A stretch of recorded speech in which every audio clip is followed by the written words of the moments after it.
В экономической деятельности того или иного предприятия конкурентоспособность производимой им продукции является основным и главным показателем. В настоящее время особо это касается предприятий винодельческой отрасли. Заведующий производством СРЛ Никсавин отметил, что на данном предприятии производится большое количество виноматериалов, которые экспортируются в 8 стран. В данное время этот винзавод работает полную мощность. В 2001 году мы его приобрели. Было тогда объединение, агропромышленное объединение, Камрат, вина Камрата. Вот оттуда мы его выкупили. И вот с тех пор на этом заводе существует предприятие Никсавин, которое производит большое количество виноматериалов. Производим, реализуем, можно сказать, где-то около 7-8 стран. Производим такие вот виноматериалы, как Кабарде, Мерло, Саперави. Из белых сортов это Алигате, Савиньон.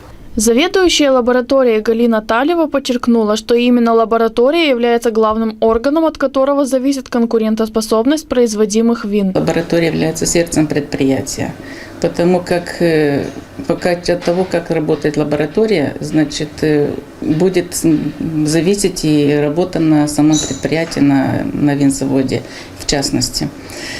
И в нашей лаборатории работает 2 человека, и мы были аттестованы осенью этого года, нас аттестовали на 3 года.